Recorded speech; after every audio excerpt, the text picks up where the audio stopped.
That's when I saw my daughter. I was getting ready to go to work, and the garage door goes open, and my daughter comes in. This is about 2:25, 2:30 in the afternoon on the 24th. As she comes into the house, and I said, "Hey, how you doing?" She says, "Fine, Dad." And I said, "Well, what's going on?" She says, "Oh, I'm just stopping home for about 10 minutes, get some clothes. I got to go back to work."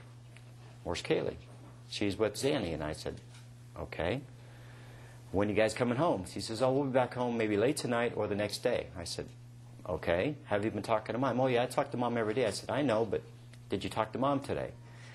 She sort of hesitated for a second, and she says, "Yeah." And she said, "Oh, by the way, it's a shame what happened in the shed." And I said, "Yeah, because I had called her. I talked to her about it."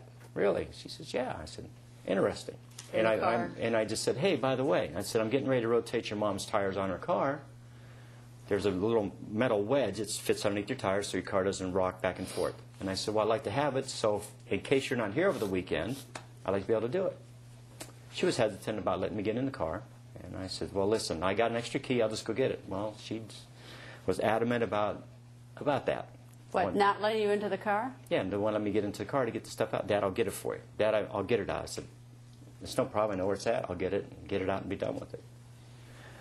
So as we're walking out through the garage, she's still telling me, "Dad, I'll get it. Give me a minute, I'll get it." I said, "Casey, I'm capable of reaching inside your car," and I got it. So as she opened up the trunk of the car, The gas cans were there. guess what? I had the gas cans there. She's the one that took the gas cans. She said she had run out of gas, and she was afraid she was going to run out again. And that kind of makes sense, what she said about her gas sensor not working. That's Yeah. all feasible again. So Yeah, it didn't, no big deal. He got his gas cans back, and I mean, I did make a report earlier to the Orange County Sheriff's Department. yeah, and a few days later is when she said her friend had taken her car to get fixed. So again, that was a reasonable. If someone else has been driving her But car, I don't know. You I have no were, idea. he actually saw the trunk of the car with gas cans in. There was no odor, there was no nothing. No indication of anything else in the car. In the back of the car. Coming up, the tale of the tapes.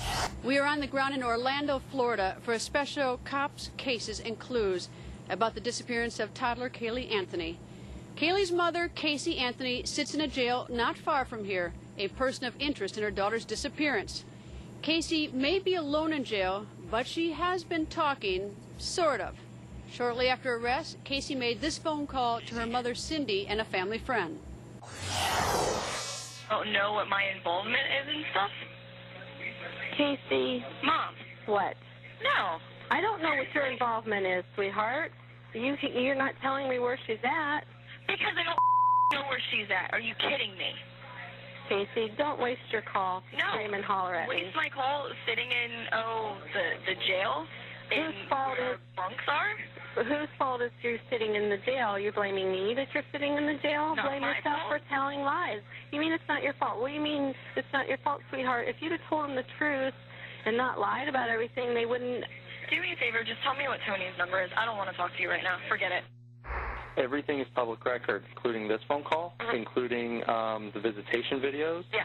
So all that stuff is going to end up being released at some point. Oh, I know it. I had no knowledge of that whatsoever. So they told me that yesterday. They told me that after we got on, that we did that. So Yeah. there's obviously some things that I may have asked in a different, I would have asked in a different way. Yeah, absolutely. And I don't want you to,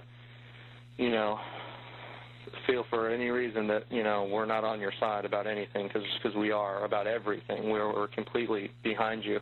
Oh, I know. And being completely behind you, our entire focus, all our days, every second of every day is consumed on what can we do to find Caylee. Yeah, no, absolutely. Is there anything specifically, I know you're going to meet with, the investigators and everything, is there anything specifically, the details that you want to clarify to me now, so when I'm following up on my own leads and my own information, putting the stuff together, that I can start working on it now?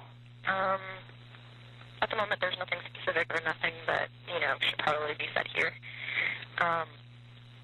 Again, I'll put something together before I see Jose or when I see Jose and, make sure that I have something also to put out. Right. So that way you can get everything. Okay. And just remember, when you get to talk to those guys, you mentioned that, you're going to have your prep and everything with Jose. Mm-hmm. But remember, truth don't hurt. No, I know So, it doesn't, but at the same time, things that I have told them again, were misconstrued and not used to their benefit. I gave them the same resources that I gave you, and you found out 100 more things than they did, and Right. they were given the same information. Right. So it's just about the approach, I guess, and using the resources to their full extent. You think Kaylee's okay right now? My gut feeling, as Mom asked me yesterday, and even Jose asked me last night, the psychologist asked me this morning that I met with through the court, and my gut, she's still okay.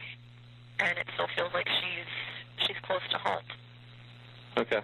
So, I mean, that's still my best feeling at the moment. Again, if that changes, I mean, obviously I'm going to reach out and say something immediately, but I know Mom will understand this better than anyone, that there's that type of bond that you have with your kids.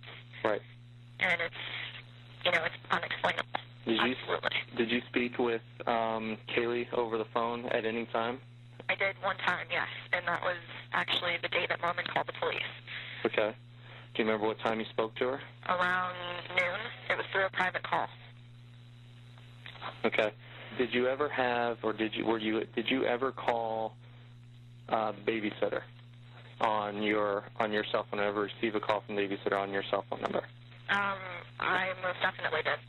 Can you give me any day or anything whenever you think you may have received that? On a specific day, God, a lot of the times it was through text messages, so, I mean, the number would show up even on that.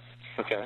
I can't think of any specifics. I mean, my days are all thrown together. I at least know what the day is today, but as far as stuff from the last couple months, I have no exact, time or date if I can think of something. Do you remember an area code? The last number that she had called me from was a 954 number, which was a Fort Lauderdale number. Okay. I know because Amy is also of a similar area code. Right. She's also called me from a 407 number, from a 321 number. There's been different numbers different times, not necessarily on different days, but it just depended on the number that she had at the time. The phone that I'm currently using, or I guess that the police still have, or if you guys have it, I had set it up after the fact to just save things to my SIM card. But you can also save it to just the phone or to the SIM card and the phone, so there's copies on both. Okay, so this blackjack, where did you said that you reported it missing and all this. Give me the information so I can find this phone. The last time, I know I had it for certain. I was at the Universal. For work or for otherwise? I was in through the park talking to just a couple mutual friends up there. So you were up there for fun or whatever? It wasn't necessarily fun, but yes, not through work at that moment. I gotcha. Would you have had her or anybody's information, even Jeff that's introduced you, or Juliet that also, or correct me, is there anybody else that knew that you were searching for Caylee? Outside of them, no. Okay, outside of Zanny, Jeff, and Juliet, nobody else knew, correct? I hadn't talked to anyone else about it, no. Casey's series of jailhouse calls created a media firestorm. Her lawyer desperately wanted to prevent more from being released. A judge denied the lawyer's request. If your motion is granted, then the public's only source of information will be from you and the defendant's family. And something seems patently wrong with that. Looks like worst case scenario here is that it might make it more difficult to pick a jury, but we deal with that every day. When push comes to shove in a case like this, I'm going to err on the side of the First Amendment every time, and I'm going to do so here by denying your motion, and that's going to be it. Coming up, what was Casey doing in the days right after she claims Caylee was kidnapped? You may not believe it, but you will see with your very own eyes photos of Casey at a nightclub partying just days after Caylee disappeared. Why was she at this Orlando club? Stick around.